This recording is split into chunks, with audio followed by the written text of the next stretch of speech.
Okay, so I'll start with the introduction. Andalib. Hi everyone. Okay, Andalib Wajid is a hybrid author having published more than 45 novels in the past 15 years. Andalib enjoys writing in a number of different genres such as young adult, romance, and horror. Andalib's romance novels on Kindle Unlimited are very popular, easily reaching lakhs of page reads per month. Her romance trilogy, Jasmine Villa series, was published in February 2023 by Westland Publishers, and her young adult novel, The Henna Startup, was published by Dugbill in December 2023. She has two young adult novels out in 2024. One is Scarewalk, which is a horror graphic novel illustrated by Upamanyu Bhattacharya and published by HarperCollins. And Everything Sucks, a YA romance published by Speaking Tiger. The Henna startup has been shortlisted for the Neve Literature Festival Award in 2024. And so for more details, follow her on Twitter and Instagram, where she is very active.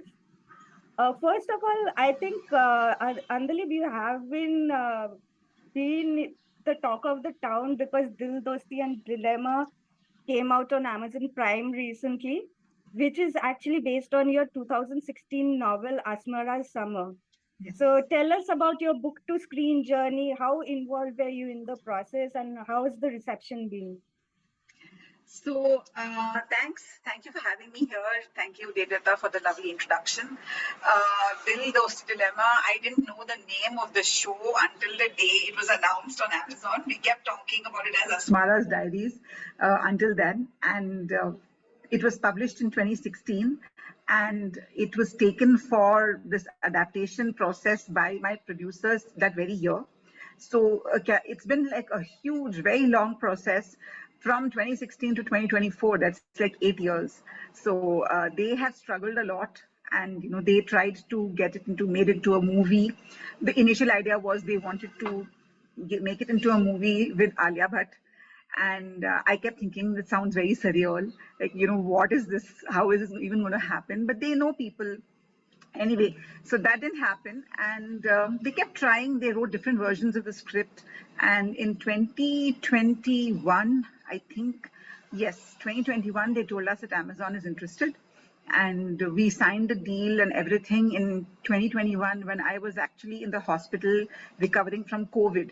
So I remember signing that deal digitally and thinking, I mean, it was the last thing on my mind at that time, because the second wave was so horrible, and everyone, so many people suffered and died, and I was just scared about everything happening. So this was like the least of my priorities. But I signed it and I forgot about it. And 2022 December, they reached out and told me that Amazon has greenlit the show, which means that it's actually going to get made. And they did the shooting last year. It was a process of 55 days.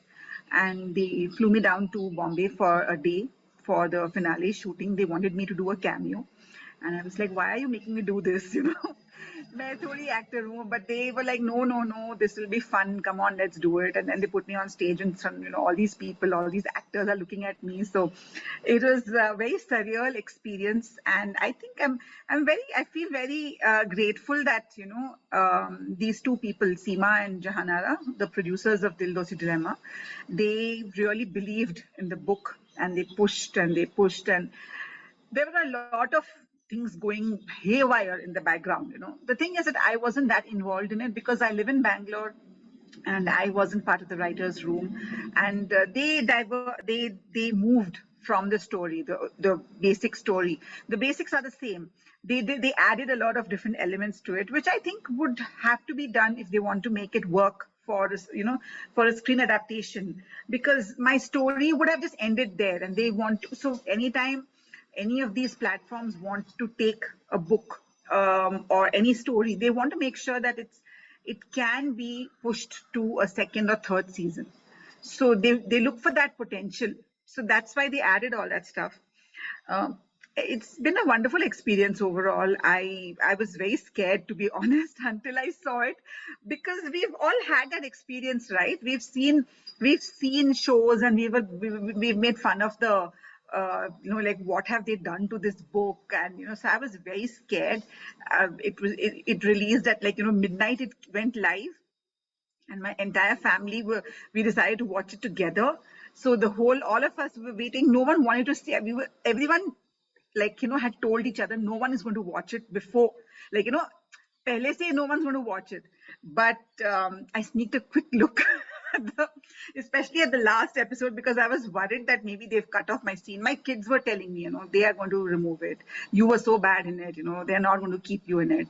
So I was very worried, and I watched that little bit, and then it's okay, fine, it's there. At the very end, I'm there for a minute, but then I kind of shut it. So the experience was wonderful. It's not something that happens all the time. A lot of books get optioned, they don't get made. So I understand that it's a huge, huge privilege, and I would say a matter of happiness for me that it actually happened. I'm sure, like it's we hear so many books getting optioned, but then Yeah. it never makes it to the screen, and this is a very big deal that way.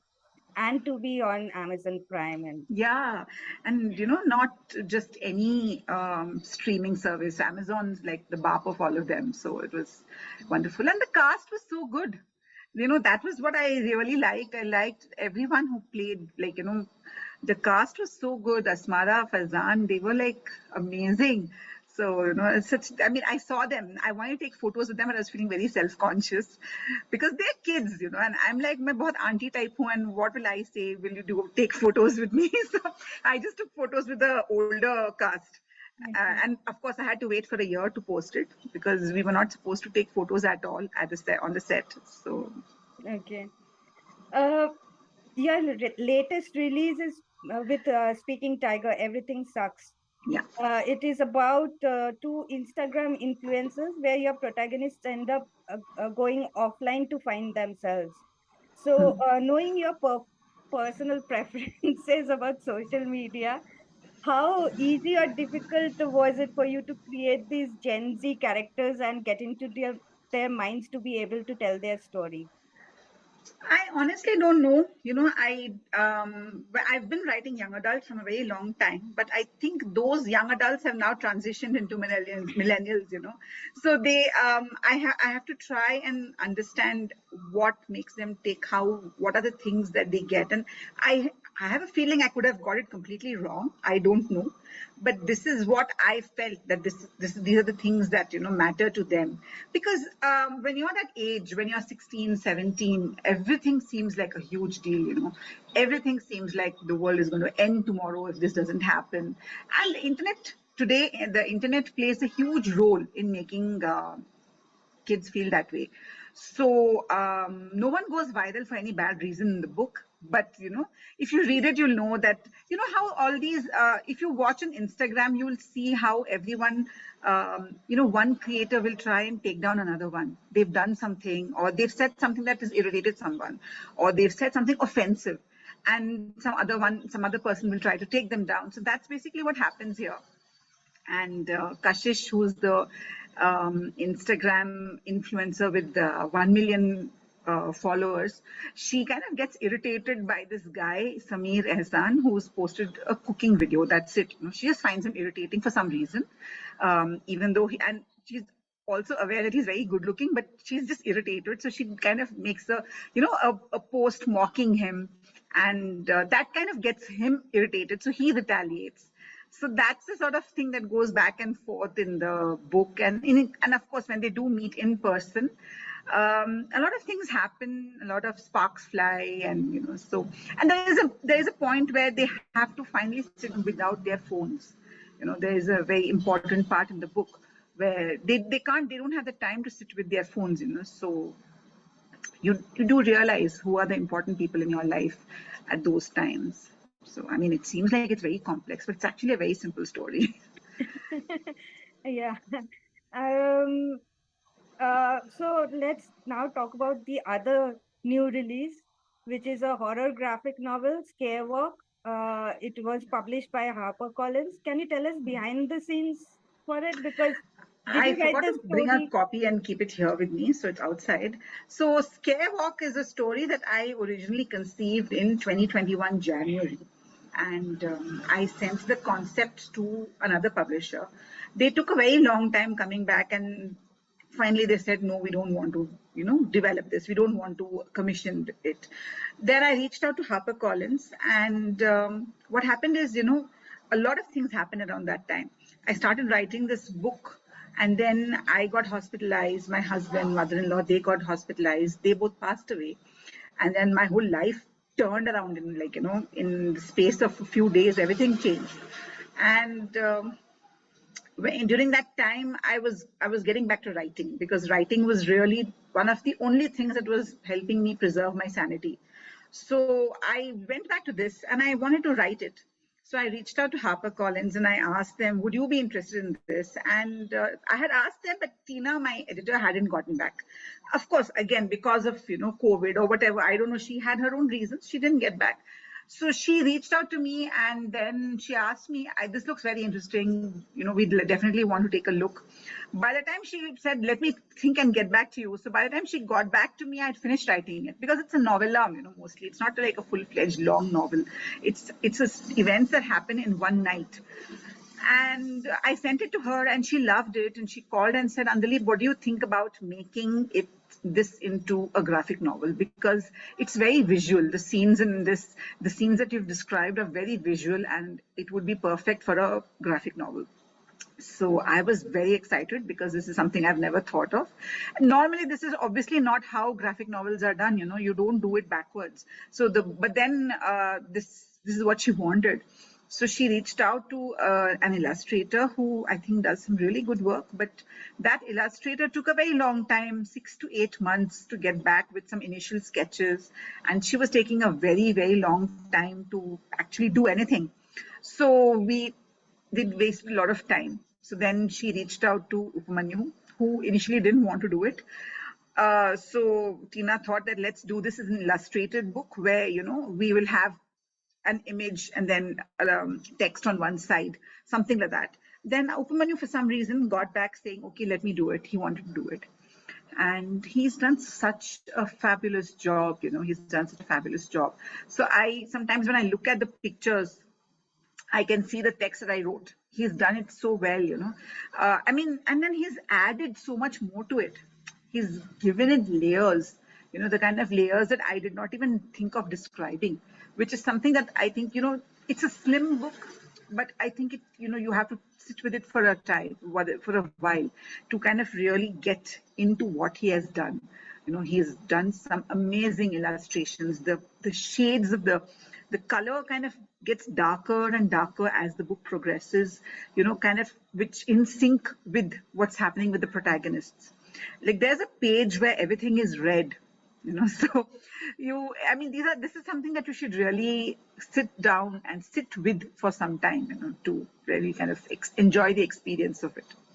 Yeah, I was kind of wondering because I don't know much about illustrated books or graphic novels. So I was wondering, like, since you already had the story and Upamanyu was doing the illustrations, like, did you go back and forth on some illustrations where you felt like something? No, he had done a very good job. I would like to think that my work was very, was good enough for him to kind of grasp it immediately. So he didn't have any doubts. But I think his work is just spectacular. You should really just look at it. We didn't have that. So we had a WhatsApp group, Upamanyu, me, and my editor.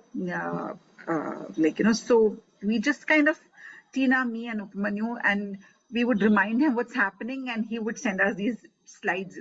This is this page, this page, this page, and I would be like, I can't imagine. There's one scene where he has drawn. So there's this person in the water, and he's drawn it from an underwater perspective with sharks circling around this person.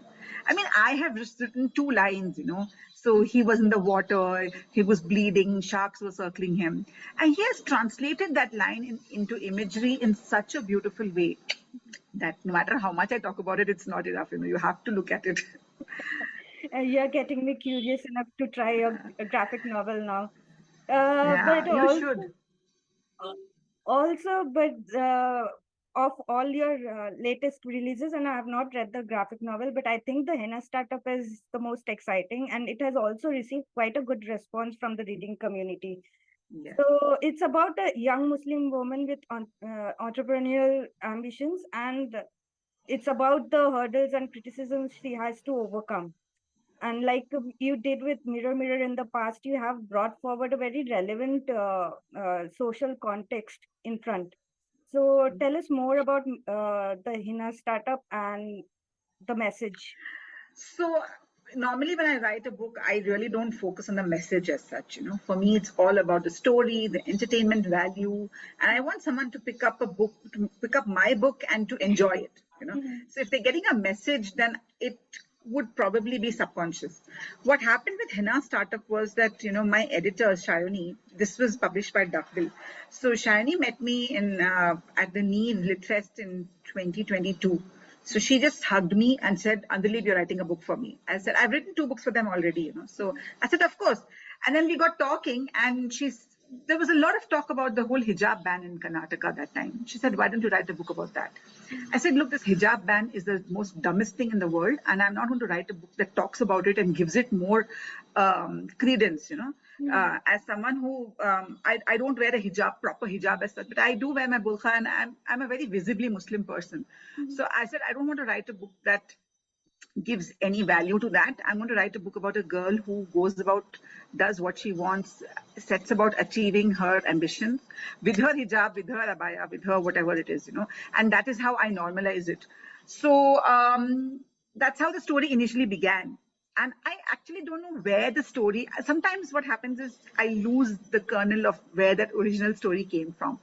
So I thought about this, and it just kind of grew into something. And I think the character, the main heroine, Abir's character, kind of became something more than what I had decided her to be. I thought of writing her as the average Indian Muslim girl. She somehow ended up becoming the angry Indian Muslim girl. So she has a lot of anger, which is to do with a lot of social injustice. And she's not like, she's thinking of getting justice for everyone. She's just thinking about getting justice for her mother, who's been wronged by this. She's a rich person. So that rich poor divide is something that, you see all around you, right? You see it happening everywhere, and you don't do anything about it because everyone is busy in their own lives. I just wanted to write a story about a girl who's not struggling, but who is very keen to step above her station in life. And it's wonderful that she is an Indian Muslim girl, because why not? Why not an Indian Muslim girl? Why can't she aspire to be something more than what her family wants, more than what society expects her? Except from this. So that kind of became all that stuff came in. But again, I tried to couch it in a way that it was not like overtly, there wasn't, you've read it, Devdata? Yes. So it's not like overtly expositional, right? It's all there, part of it. It kind of starts coming out as you're reading it. You understand why she is the way she is and all that. So, and I mean, the response to it has been fantastic, and Yeah. I'm just thrilled. So it's also getting a US release next month, Wow, which is, congratulations. yeah. I Thank didn't you know so that. much. Yeah, it got reviewed in Kirkus Reviews. I've been I posting saw about it that. on Instagram. Yeah. Yeah, I So saw that. But yes, but that actually kind of like is one thing that, I have a very unpopular opinion that you can learn from fiction. Whereas, like, it's normally that if you want to learn, you have to read non-fiction. But no, I agree with these you. books, I don't know why is it unpopular. it's very unpopular opinion. But then when you read books like this, and like you said, it's not in your face, Yeah. but you learn from it Yeah, anyway. I definitely did not And want to write about, oh, then, she is this, her, people are suffering and all that. It's the life of a regular young girl. It's just that she happens to be Muslim, and it's just that she has slightly different, um, social problems to deal with. So yeah, no, but then that's what, like, and without naming names, there are books that are very toxic, end up being very toxic. please So DM me later. so that this is one thing that I often wonder, like, in some ways, obviously we are picking up a book for entertainment, and you said that you write to entertain people, but at the same time, does it, because you yourself are a voracious reader, so does it weigh on you that the social responsibility when you're writing? No, I didn't understand. The social responsibility of what? Writing books that people learn the right things from. No, so the thing is that I would like it not to weigh on me. It does weigh on me. I would like it not to, because I feel like I don't want people to pick up my books thinking that okay, today they are going to learn something about the Muslim community.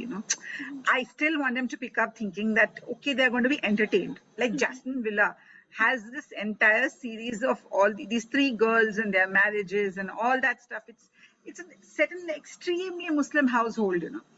But at the same time, it's been kind of received overall. Everyone's loved it. So I so that kind of thing, that's something I really wish it didn't have to be. I don't want to be responsible for this. I mean, I'm like, but why me? I mean, I don't want to say why not me, because I feel it's not my duty as a normal Indian to educate everyone else about this. So I feel so I kind of try. So I've always felt, my friends have told me that whenever I write books set in the Muslim milieu, those books are more, somehow there is something more about them. There is something more genuine, something more, there's something more to it for some reason. And that is something that I understand, I appreciate, but I also resent a little bit, because I feel that it kind of puts me in that, firmly in that box, that that when I write these kind of books, I get a certain kind of reader. So those are things that I really don't want to think about. So when I'm writing a book, my next book, I'm like, so I'm thinking of what I'm doing. I really don't want to think about how it's going to be perceived by the readers and what are they going to make of it. I'm like, let them do what they want. Let me first write this book first. So. So it's really about telling the story you want to tell the way you Yeah, want to telling the tell it. story. Yes, yes. Okay. Another very something, another topic that I think a lot of people are going to find interesting is that Jasmine Villa series was actually self-published by you first, and Yes. then Westland picked it up for traditional publishing. So can you Yeah. tell us the process there and You know, I okay, yeah, sure. Sorry, complete your question. no, no, go ahead. Huh. No, that was, I think, a huge stroke of luck. Westland had shut down. They again opened when who was it who bought them? Pratilipi. And they were looking to expand their repertoire. They get back books, because a lot of, they had to return the rights to everyone. So I think some authors they've republished, Mhm. some they've let go. I think they were in a very strange position then. So for some reason, but through some stroke of luck, they found me, and they wanted me to publish my books with them. And initially, I was not really sure about this. See, the reason I got into Kindle, KDP publishing, Amazon self-publishing, was because I wanted to put out a lot of books at my own pace. But this was also exciting because they were going to bring out paperbacks. Like you showed everyone, beautiful paperbacks they brought out. Mhm. And that's not something we can do when we do it when we self-publish in India. We can't bring out paperbacks with Amazon directly. And I was very surprised, but I was very pleased, and I was very happy with the kind of work, the marketing that they did, the push that, the way they pushed the books. And um, but then I don't think this is something that is going to happen again and again. So the thing is that, with self-publishing, especially romance, readers want a series. They want a book. The bigger the series, the happier they are. You know that, right? So 4 book series, 5 book series, and a publisher like Westland is not going to be able to bring out a 5 book series it's not profitable for them. I don't think they want to do that. So it happened. I'm happy, but I think if I want them to publish me again, I'm going to have to write something new for them. So it was. I really think it was just a huge stroke of luck, because I don't think that is something that's happened with many people in India, at least with Westland. I don't know. They did publish a lot of people on their Pratilipi platform, but this getting the book out, physical book out, is, I don't know how many have they've managed to do. So. Okay. And another thing is, as a hybrid author with close to 2 decades of experience in writing, you have seen every aspect that is there in the of the publishing industry, right? Hmm. So, what are some of the things that you would, advise people to keep in mind while working on their manuscripts? So there are a lot of things. Yeah, we won't have this. Do not enough time for that. If I want to tell you everything. So The right most off important my ones, yeah. top of my head. So when you're working on your manuscript, don't think about who's going to publish it.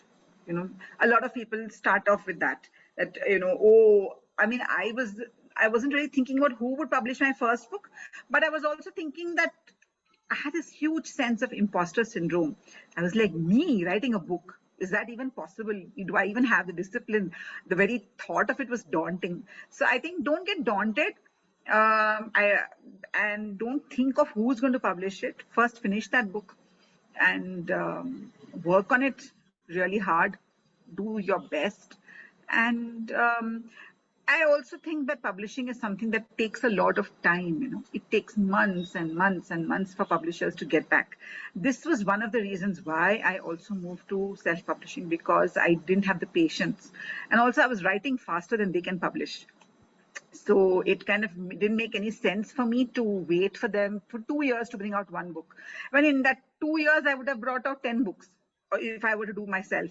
So, but I would advise everyone to try their hand with traditional if possible, because, so self-publishing is wonderful. It gives you a sense of freedom. At the same time, unfortunately, it is still being viewed in India as the sort of a step down from real publishing. See, there are of course very good examples why self-publishing is not so good, because there are a lot of people. Everyone can publish, right? So, but then, so when you have an editorial team working with you, it's a whole different ball game. The kind of effort that goes into bringing out a book, as opposed to you hitting the publish button, it's two different things. So I would suggest everyone to try traditional publishing for the experience, to know what it's like. And one of the most important things is to have patience, to have a lot of patience, and don't wait for a publisher to get back about your first book. Send it, start working on your next book. Don't keep waiting, because then you'll just waste years and years of your life waiting for publishers. So, and also, another thing I can say, Deepika, you said close to 2 decades. I was like, oh my God, really? 15 years, yeah. 15 years. Okay, so, but I think one thing I've learned is not to take whatever publishers say to heart. So they might not have the time to give you a proper critique if they reject your book. Okay. So I would be very apt if I got a rejection in the early years of my career. If I got a rejection, definitely I would be saying, oh my God, why did I even write? I should stop writing completely. I am a horrible writer. So those are the thoughts that would immediately come into my head. Even now, I get plagued with self-doubt whenever I get a rejection from a publisher. And they'll say this is a great book, but it's not fitting our list, or they have these set reasons to give you. And each time it kind of upsets me, even now. So I think one of the most important things I would say is to develop a thick skin. I'm sorry, I was laughing away in the background while you were giving very useful tips. That's because you started with saying that you wondered whether you have the self discipline to write a book. You are one of the most disciplined writers I know. No, but I'm talking about 15, 17, 18 years ago. Okay. So I'm talking about the year when I started, when my writing my first novel, that was 2004. That was exactly 20 years ago, actually. I started writing my first book in 2004 and I finished it in 2006. It took me 2 years to write one book. Yeah. Can you imagine? Because, I didn't know how to write. So I was writing, I would come back to it, I would take breaks, I would write when I was, you have this whole idea that, oh, the muse should strike, you have to have that thing. And you know how I write now. So, it took me 2 years and then constant rejections. And, I was really on the verge of giving up writing because back in 2006, you didn't have publishers not as accessible as they are today. Yeah. You know, and it was very different. It was very different. It was very difficult. So, and also I kept thinking, oh my God, do I really have it in me to, I mean, I wrote my first novel without knowing exactly what a plot was, I had a vague idea what plot was supposed to be. I didn't know how I could write a book with a proper plot. I didn't know how to do that. So basically learned everything on the job. So For those here don't know this, it's a fact that the world might be coming to an end and Andali will be found at her desk writing. Okay. But and at HWR we are all about, and especially First Draft Club here we are all about building a writing community, finding your partners, buddies, and accountability and all that. So how does having your own tribe help you? How can our participants here, make the most out of the community that we are trying to build here? I think it's really, really important having a community, having a set of people whom you can trust. That's trust is the most important thing. Now, by trust, I don't mean that do you trust these people not to take your story and make it theirs? No, I don't mean that. I mean trust in them in not breaking your writing spirit. So that is what I think. Once you found those people who are kind of your soul sisters, brothers, whatever, who kind of get you on that level where they will critique your work but not tear you down. Once you found those people, never let them go.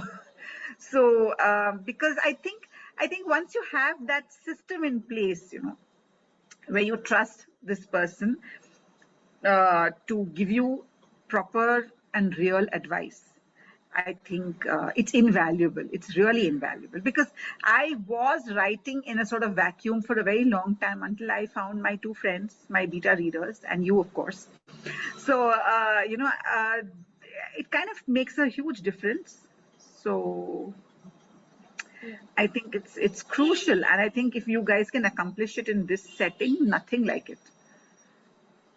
Okay.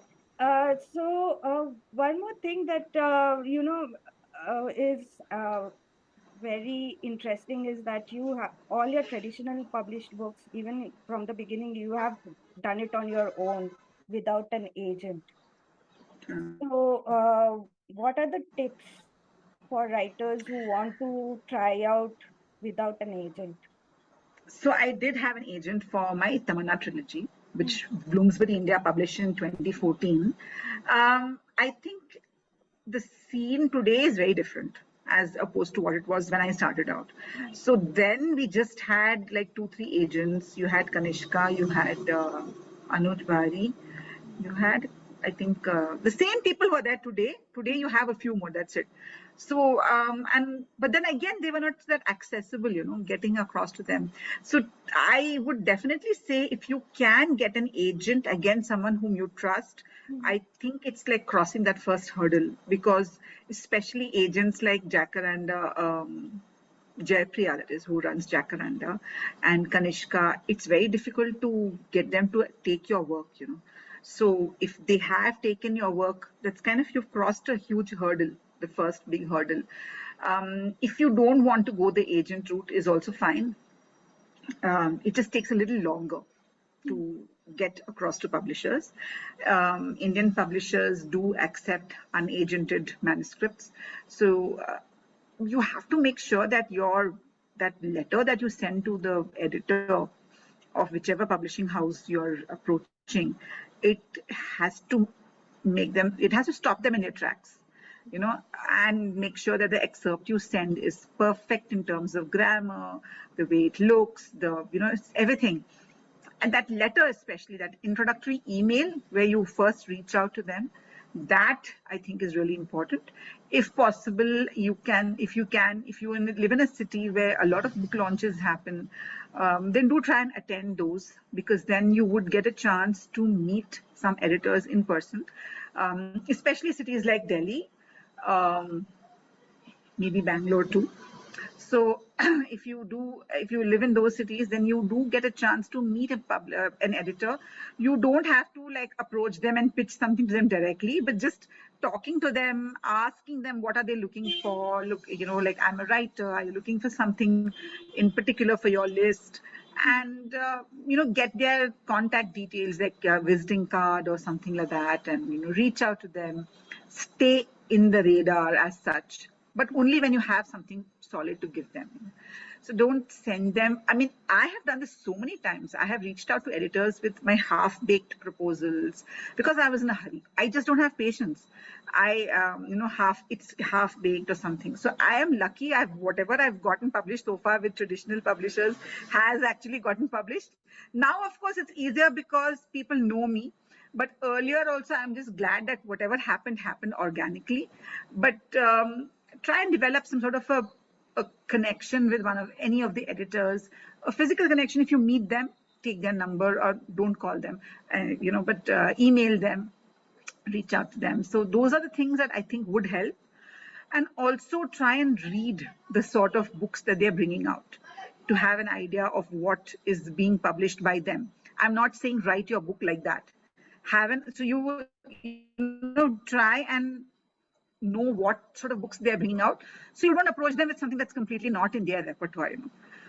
So yeah, it takes a lot of hard work, a lot of I mean, all of us writers hate that networking schmoozing thing. It's so but if you want to get published without an agent, and if you I mean, your work is good, but you feel it deserves to be published and widely read, then you have to put in that little extra work. Okay. So that's all with my questions for now. I'll try and sneak in a few later on. But we'll take the audience questions. If you have questions, please, there's time, put them in the chat box. The first is more of a comment than a question, but I'll read it out. Shoham says, I've been reading her since when she went away and Asmara's Summer, and Andalib really gets the zeitgeist of Bangalore, or is it Bangalore, like no other, the way Shabnam Minwala does for Mumbai.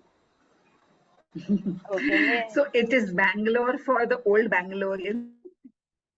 We don't. No one will call it Bengaluru, but everyone else refers to it as Bengaluru, but we will always call it Bangalore. And thank you so much. I really feel that there is so much of Bangalore which goes unexplored in my books, because again of my sheltering and all that. We can go on to the next question. okay, the question Medha wants to know what a hybrid author means. So, So a means hybrid author is someone who publishes both traditionally and who self-publishes. That's basically me. Sounds very fancy. Sounds like those vampires ka hybrid, werewolf and werewolf vampire hybrid sort of thing. okay, Vaibhav wants to say congratulations for Dil Dosti and Dilemma. How much contribution Mhm. freedom did you have in the transformation from the book to the series? So I did write one version of the script, which of course didn't get picked up because I'm not a script writer. And then I also read one version, the I think the final version, which Amazon had initially greenlit. I read that version, and I found a lot of issues in it. And I think they kind of also agreed, and they rewrote the script like 1 month before the shooting was about to begin. So, but then beyond that, zero contribution, zero. I'm telling you all, I didn't even know what the show was called, like right until they announced it. Like that morning, they told me, "Oh, it's called Dil Dosti Dilemma." And I was like, "Okay, fine." Okay. Shoham's question is, will 29 going on 30 and all drama no queen make it to Netflix? I want to see who will play Priya, Farida, and company. How do you come up with so many young characters? So as of now, nothing. No one's taken a look at 29 going on 30 and all drama. For some reason, no one's looked at it. So nothing of that sort. And of course, yes, I would love to see all those people. How do I come up with so many characters is sort of question you should not ask writers. You know, half of us are like, living with multiple personalities in our head all the time. So Okay, what tips, tricks would you recommend for the use of social media by authors? Do you suggest building a personal brand or should it be book specific? Do you prefer a particular platform over the other platforms? okay, so tips and tricks, I don't know. But I would say be yourself. Don't try to put on this author persona. I mean, this is what I do. If you want to put on an author persona, it's your wish actually. And also, whether you want to build this personal brand or book specific, it's up to you. What I do is I post a lot of personal stuff on my Instagram stories, but my posts, I keep them more or less specific to my books or some very important personal milestones. But the posts which are there are more or less book specific, work specific. Now, this is something that's personalized according to my preference. If you want to go ahead and mix it up, it's up to you. There's no rule as such. I am not an expert in this, and I definitely prefer Instagram to other platforms. I enjoy Instagram more than other platforms. Okay. So How do you distinguish between Asmara, Ananya, and Abir Maksud? For example, do you try to fit the molds in your mind? hmm, I don't know. All these books came out at different times in my life, so it's very easy to distinguish between them. So I don't think there wasn't any issue as such. And South Indian Muslim family, Asmara is South Indian Muslim family only. So, so I mean, all of them are since I set my books in Bangalore. Yeah. Could you share about your journey to get published? So that's like a very long story, very boring long story where I wrote and I got so many rejections and then finally someone published it and I took my rights back from them because they were a very shady publisher. So my only advice is, don't get taken in by shady publishers. Luckily, luckily I didn't lose any money. They apparently that same publisher took money from people to publish their books. When they asked me, I said, no, no, no, don't publish my book. I'm not giving you any money. I'm broke. So, I had just quit my job that time. Said, I don't have any money to give you. So they're like, no, no, no, we'll publish your book. And then they published it. And then we did a book launch and all that. But they were, very. So I think one important thing that I remember from someone who told me this years ago was that a publisher should pay you money. You don't have to, you shouldn't be paying the publisher. So that is something that I remembered. So my journey is something that I still remember. And I feel like publishers are not paying me enough. So that's why I moved to self-publishing. So, Okay, where do you get your inspiration from and what is your daily writing regiment like? Yeah, the second question so everybody should hear.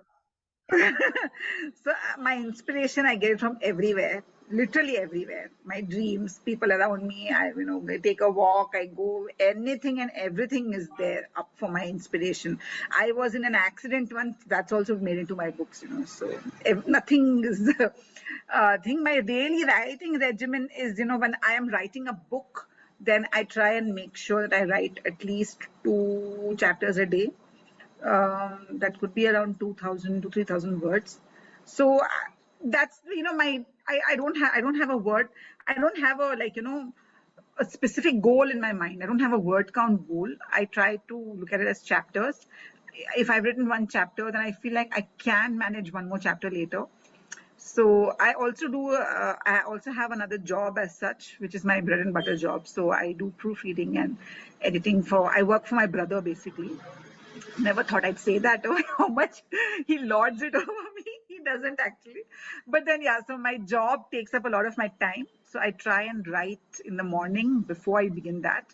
and in the evening, if I'm not too tired, one more chapter. So that's how I try. And when I didn't have this job and I wasn't taking this job that seriously, that time I would write whenever I felt like throughout the day. But I also feel that some moderation is called for, because I'm growing old, and so much of writing is bad for my shoulders. So I kind of try to moderate myself and space it out throughout the day, sort of thing. Actually, the next question is like 45 novels in 3 years. That's an average of three 15 novels. years, yeah. Three novels in a year. Do you write these simultaneously? No, 45 novels in 15 years kind of got all added together because I started self publishing in 2019. So until then, it was like one or two a year. Then there would be 1 year where that four would get published. These are all with publishers, traditional publishers. Like 2014, I think 5 books of mine came out. More Than Just Biryani. No, 4 books came out. More Than Just Biryani, and the 3 books of the Tamanna trilogy. 2018, I had again 4 or 5 books coming out, which, because of publishing schedules. So that sort of thing happened. But once I started self publishing, the number kind of went up exponentially because I bring out like 3 to 4 books on my own a year.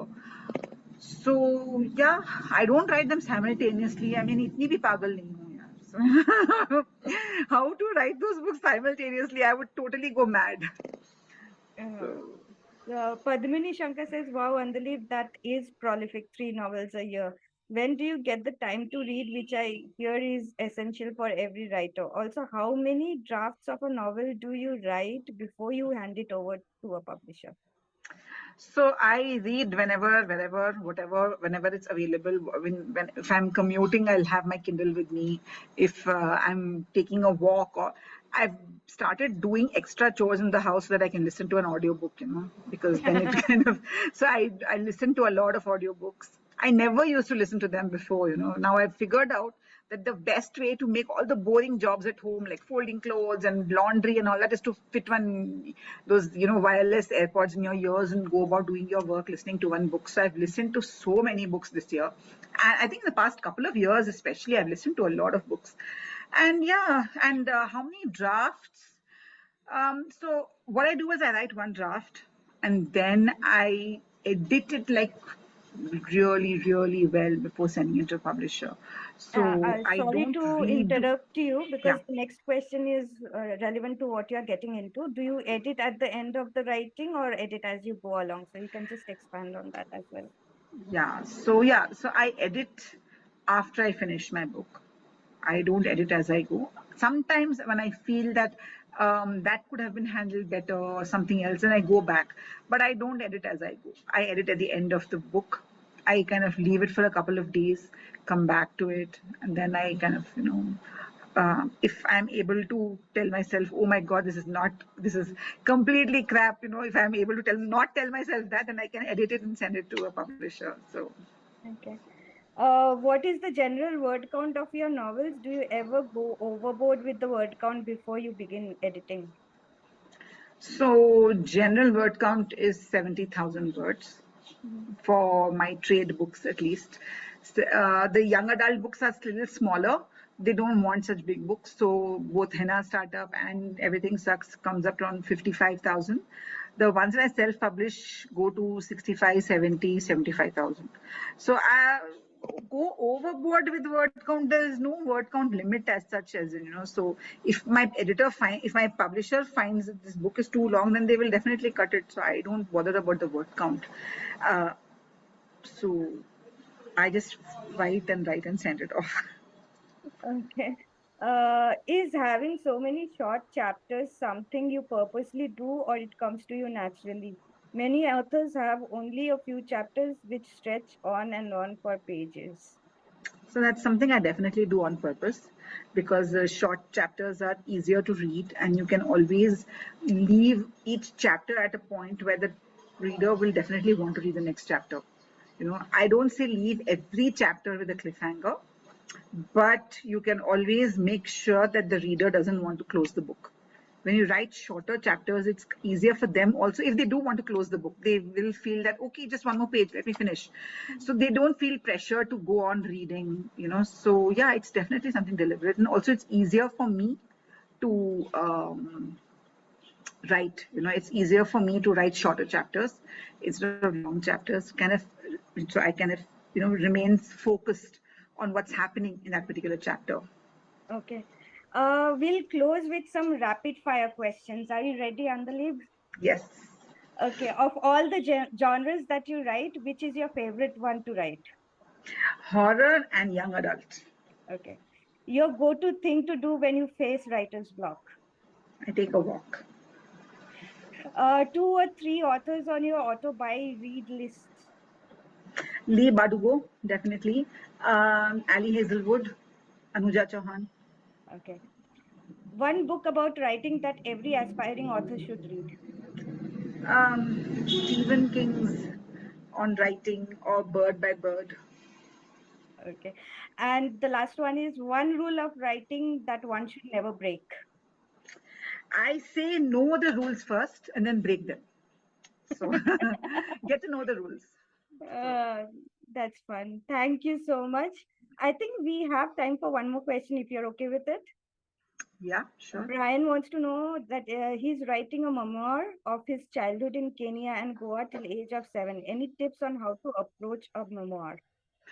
So unfortunately, no, Brian. I struggled with my own memoir. It's coming out this year in November with Speaking Tiger, and it's also very time specific. As in, I spoke about how I lost my husband and mother-in-law, so it's something to do with loss and grief and all that. So I struggled like anything. So I unfortunately don't have any tips on approaching a memoir. I'm sure there are a lot of online resources for that.